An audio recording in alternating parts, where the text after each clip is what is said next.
Hello, I've just finished another junk journal. This one measures 6 by 9. It has one signature. It has a soft cover that's made from layered cardstock and used heat and bond to attach some fabric. Excuse me. And I've machine stitched all the way around, stitched the lace trim along the spine. On the front, one of my butterfly photos, and I've layered it up on some cardstock and machine stitched it and sealed it with Mod Podge. Stitched a little bit of lace trim here.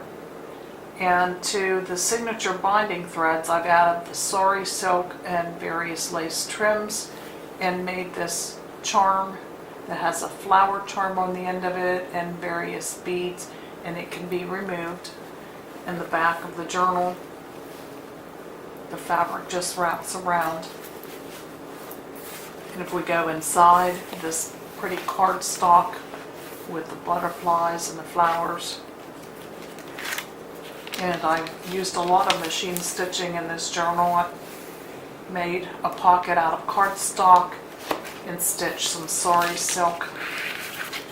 And a couple of my photos go in the pocket. You can journal on the back, and there's a lot of journaling space throughout this journal. And this is some coffee dyed graph paper. I've stitched some scrapbooking paper, and this is an altered paper clip. I've stitched some lace and some fabric to that, and it holds on this side a shaker journaling card. It has some cardstock at the top and some lace trim, some punched butterflies and flowers inside, and it's made of layers of vellum. And in this pocket,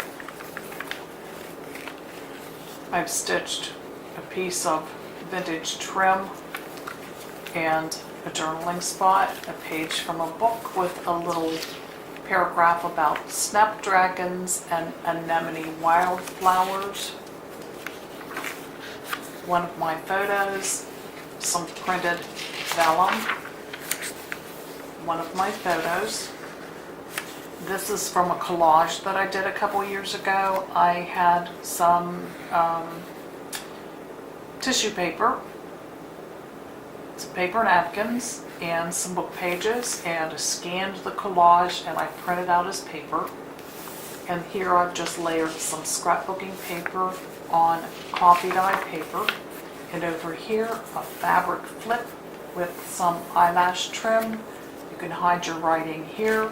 Some stamping along the inside edge, more coffee dye paper, and here a tuck spot in the corner, just layered some printed paper with a piece of trim, some paper for journaling, and this is gorgeous. This came from a calendar with some women artists from the state of West Virginia, and this is printed on something that feels like watercolor paper. It's just really nice to run your hands over that. Space for journaling on the back of that. And this is a piece of recycled greeting card stitched on for a tuck spot. And this paper is another one of my collages with some paper napkins, some stenciling, and then I scanned that again and used that for journaling paper. And this is a journaling spot,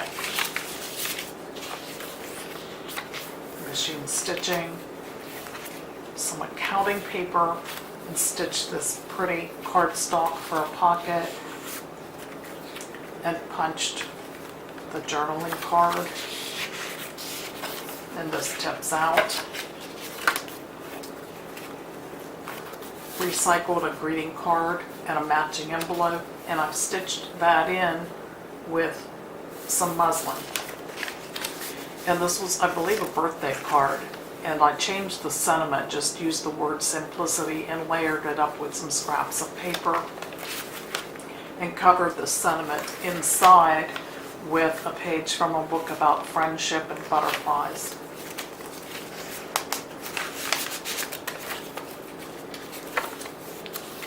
This is a page from a book about flowers. This is a coffee dye page with an altered paper clip. And this rickrack, I was really excited to get this about a week ago, and I didn't have to age this with coffee dye. That is the way I found it. I got that in the free bin at the St. Vincent de Paul store, and I'm just really excited to use that. And I found this butterfly that matched. So there's the altered paper clip that's holding this paper that I folded and stitched into journaling space, and a pocket here, stitched on some lace, and that just fits right over the page. And this is the center of the signature with some punched butterflies, paper doily, and tuck spot here with some layered paper and book page, and this pretty image with the birds on it, and this journaling card with coffee dye paper on back, book page, the second part of a recycled greeting card that was hinged with the muslin, and I've tucked in this. This is a real vintage postcard. I like to go looking for those for my own use. I like to save those, but sometimes I like to put those in the journals. And I liked the colors on this one. It has a little bit of gold embossing, and I believe this is from 1911. And inside this recycled greeting card, this also had a birthday sentiment on it, and I covered that by stamping the words treasure and cherish on cardstock, and just inked those up and glued those on and put lined paper inside so it can be journaled on. And over here, another altered paper clip. This one has layers of cardstock and washi tape, a piece of burlap, a silk flower with a brad, and it is holding a recycled greeting card with some punch work on the corners, stamping on the back, a big piece of paper for journaling with some punched butterflies and layers of paper, and that just fits right over the edge of the accounting paper. And this page has a corner pocket with some stamping along the edge, stamping along here, and in the pocket on this printed cardstock, I stamped, then separately stamped the text, inked it, adhered it to the page, fussy cut a stamped bird, and attached that, then did some machine stitching with some fabric stitched to the top, stamped the bird and used a punch here, and then I've used a hole punch to attach eyelets on the small tag and the large tag, some sari silk, and a little piece of cord. You could journal on the back, and that fits right into the pocket. A matching piece of the paper that the pocket's made from, you can journal there, and this pretty bird image with stamping on the back. This is the back of one of the collages with some stamping. The back of the calendar with the pretty artwork on it. There's the second part of that. And this is coffee dyed paper and some more of that aged rickrack trim just stitched to the edge. Coffee dyed paper. This pocket, I learned how to make this from watching Yvonne Preston on YouTube. I hadn't seen that before, so I took this folded page and put these tags in the pockets. There's a front pocket and a back pocket. This one was in the back, and I've stenciled on the base of the page, and the pocket is made from a folded sheet of coffee dyed paper, and you can journal inside, all over the inside, or add some little paper ephemera And then if you're smart enough to fold it back up, sometimes I'm not, but there you have it. And then journaling cards, one in the front pocket and one in the back pocket. And this is the second part of my collage page.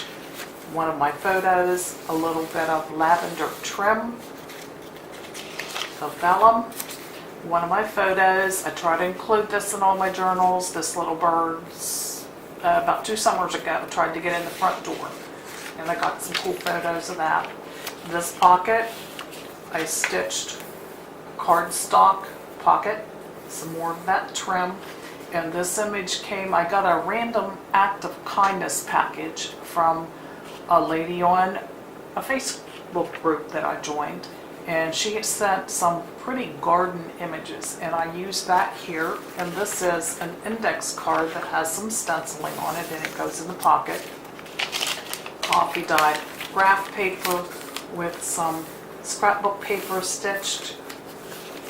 And this is a journaling card that's got fabric attached to it and some scraps of lace trim, some more of that rickrack, and some sari silk for a pull at the top. You could write along the back, and it's held in place by another altered paper clip, piece of vintage trim and book page, and this is the back page, and that's it. I just love this journal. It was a lot of fun to make. I love the colors on it, and I love the butterflies, birds, and flowers theme. So thanks for watching. Hope you enjoyed it. Have a good day. Bye.